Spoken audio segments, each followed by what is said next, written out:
excelentísimas autoridades, señoras, señores, compañeros, amigos. Antes de empezar mi humilde y sencillo pregón, no sería sincero si no confesara mi satisfacción con volverme a encontrar en esta entrañable parroquia tan estrechamente vinculada a mi familia desde hace muchísimos siglos. Mi segundo nombre es el de Lorenzo, como acaba de decir mi presentador, que me fue impuesto por mi abuelo materno, nacido aquí, como todos sus antepasados.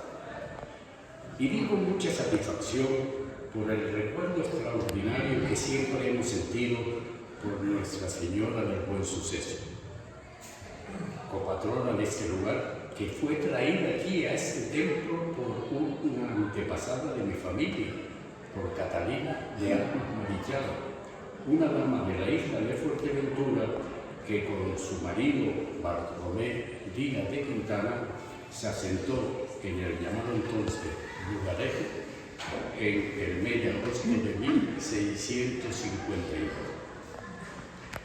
Recuerdo venir muchísimos años con mi madre, mis tías y sus primas, todos los 14 de agosto, víspera de su onomástica, a la función religiosa. Y en cada ocasión, el siempre recordado don Eusebio García Delgado dirigía en su homilía unas sentidas palabras para evocar esta historia.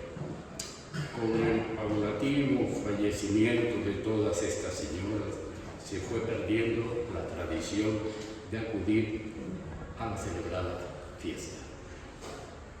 Seguramente muchos de los que hoy nos honran con su asistencia recordarán que a finales del siglo pasado ya la Virgen del Buen Suceso no podía salir a la calle en procesión por su gran deterioro. Esta circunstancia, comunicada por don Eusebio, hizo a mi familia solicitar licencia al obispado para repararla.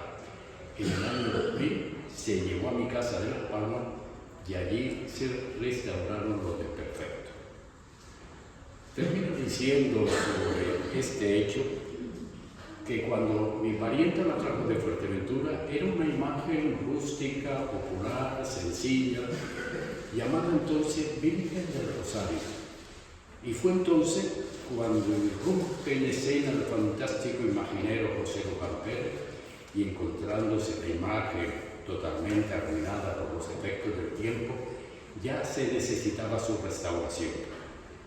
Luján la rehizo por completo y en esta ocasión, y alto presupuesto, hay que decirlo, ayudó a costearla la familia del Marqués del Buen Suceso en agradecimiento de llevar el nombre de la Virgen en su título nobiliario.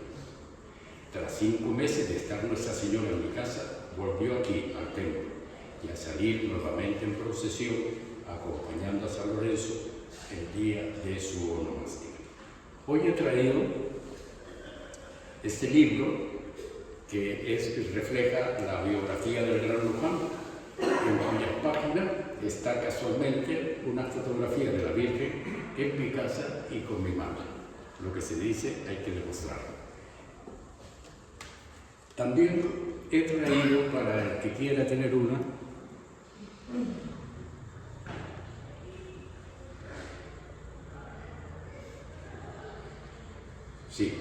también he traído para el que quiera tener una, la estampa que se realizó con motivo de su fallecimiento, con la oración que a Nuestra Señora del Buen Suceso, mi madre, le rezaba cada noche.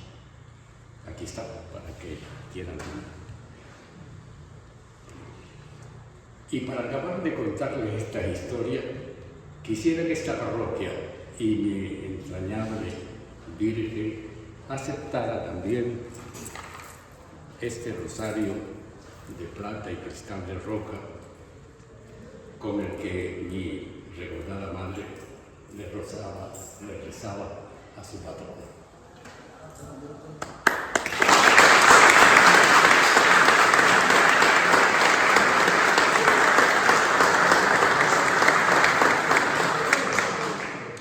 Y entremos ya en el compromiso que hoy nos ha traído a San Lorenzo. Normalmente en los pregones de Semana Santa se suele ser muy reiterativo, contarse siempre lo mismo. Por eso, como historiador, me gustaría hacer una pincelada de esta entrañable y querida efeméride, porque pienso que nos ayudará a entender mejor la trayectoria de nuestra Semana Mayor. Un siglo antes de conquistarse las islas, ya se celebraba en Canarias la Semana Santa, al menos el Jueves Santo y la Pascua de Resurrección, que eran los días más importantes de la llamada Semana de Pasión. El 19 de abril de 1402, arqueros y marinería gala salen del puerto francés de La Rochelle rumbo al Atlántico, con la misión de conquistar a los pobladores dispersos de tan extrañas regiones. Después de un largo periplo, llegaron a La Graciosa, construyeron el castillo que llamaron Rubicón, con un oratorio que se puso bajo la protección de San Marcial y que estaba a cargo del capellán de Berrier, que será el clérigo que iba a confortar espiritualmente a las tropas. Y será el Pentecostés del año siguiente, de 1403, cuando se celebrará por primera vez en nuestro archipiélago la efeméride. Por las crónicas de la época encontramos unas referencias muy curiosas e históricas que dicen: al acercarse la Cuaresma, los franceses se lamentaban de que estaba escaseando el pan y el vino, mientras que de carne se tenía buena reserva. En una curiosa libreta doctrinal elaborada por la Crónica de Canarias, se reproduce íntegramente cómo se celebró y vivieron los lanzaroteños aquella primera pasión y muerte de Cristo. Dicen que solían matar un cordero sin romperle ningún hueso, porque se decía que simbolizaba a nuestro Señor, crucificado y muerto en la cruz el día de Pascua, sin romperle ninguno.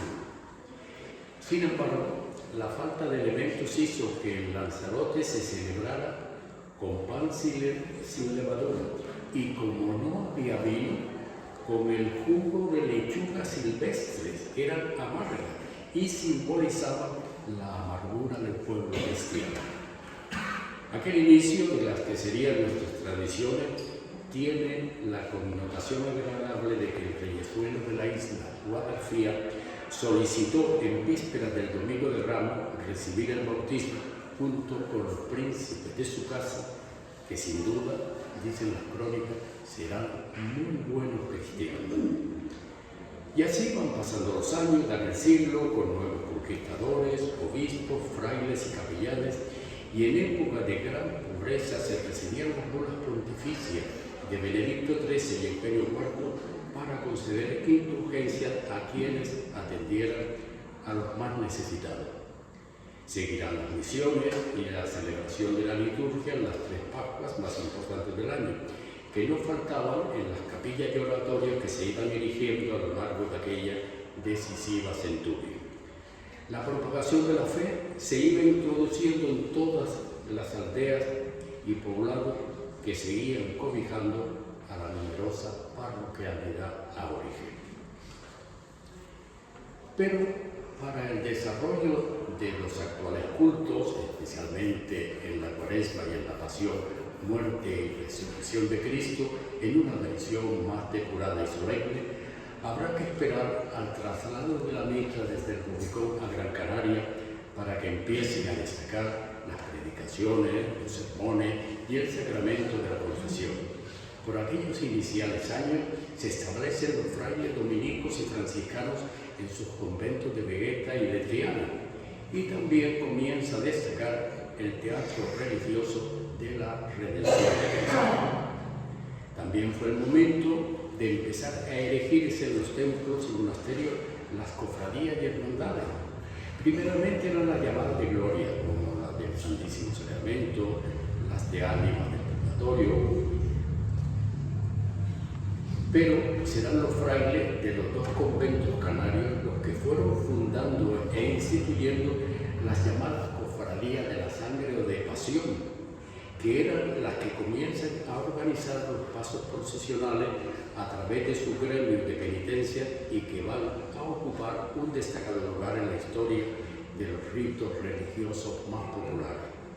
Se pretendió que con la institución de la salida de los tronos a la calle se movía la piedad y el sentimiento de los fieles, y a la vez para destacar el valor pedagógico de las imágenes, contribuyendo con ello a mantener vivo el mensaje evangélico en los principales días de Semana Santa. Los franciscanos fueron los que impulsaron la celebración de los días 11. En el siglo X y XVII se empieza a dar importancia al monumento del Jueves Santo, con sus populares candeleros para las llamadas tinieblas. Curiosamente, los capitulares de nuestra iglesia de Santa Ana comenzaron a exigir que se adornara el monumento con mucha naranja, ya que era costumbre de ornamentarlo con vegetales, especialmente con ramos de flores de azahar. De ahí viene que muchísimas catedrales de España tienen en sus jardines plantaciones de este fruto, como lo vemos en los parterres de nuestra sede catedralicia de Vegueta, llamado el Patio de los Naranjos. Y llegamos al siglo XIX, posiblemente el más esplendoroso de todos los anteriores. En la primavera de 1848 visitó Gran Canaria al padre Claret. Llegó poco antes de la Cuaresma de aquel año y el padrito quiso vivir intensamente desde los púlpitos de la iglesia de Santo Domingo la espiritualidad de la Semana Santa. Pero, si bien fue un siglo deslumbrante, con la llegada de la desamortización del ministro Mendizábal, las órdenes monarcales desaparecieron y la ruina de las iglesias fue total. Hay que esperar la llegada del Padre Cueto, que se produce en 1891. El nuevo prelado será prolijo en fundaciones, como las Hermanitas de los Ancianos Desamparados, Sierva de María, Hija de Cristo Rey, Religiosas del Sagrado Corazón, Congregación de Dominica, Padre Paúles, Franciscano, Cisterciense, Hermano de la Doctrina Cristiana y la Venerable Orden de Santo Domingo. Pero también fundó la Universidad Pontificia del Seminario, la adoración nocturna y, por supuesto, las desaparecidas manifestaciones procesionales de Semana Santa para que los tronos revistieran el perdido esplendor. La presencia ahora de nuevos religiosos y clérigos, monjas y beatas para atender las nuevas responsabilidades darán lugar a que los cortejos de la Semana Santa que acompañan tengan mayor conocimiento. Y entremos ya en lo que vamos a celebrar dentro de unos días, que será la victoria a través de la derrota. Proclamaremos la vida que nace de la muerte al ver al Rey de Reyes coronado de espinas que nos van a obligar a detenerlo y mirarlo de frente. Nuestro Cristo crucificado nos dejó el mejor de los regalos, su cuerpo y su sangre. También nos dejó el más duro de los retos, amarnos los unos a los otros, y nos dejó el más grande de los consuelos, que la muerte no tiene la última palabra. Señoras y señores, ya se me apagan las luces en esta tribuna de la palabra. El pregonero ya tiene que callar, para que ahora hablen y canten los cirios. Yo ya he dado mi voz, ya no quiero robarle más tiempo.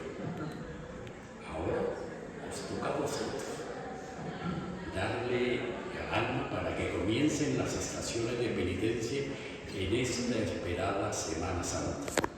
Que nadie se quede en su casa, que las calles y las iglesias sean un manto de luz, de devoción y sobre todo de esperanza. Que viva San Lorenzo, nuestra Virgen del Buen Suceso y su Semana Santa, que ya empieza a oler a incienso, para que su perfume y el aroma que desprende nos envuelva a todos en la fe, en la devoción y en el más profundo recogimiento. Gracias por escucharme.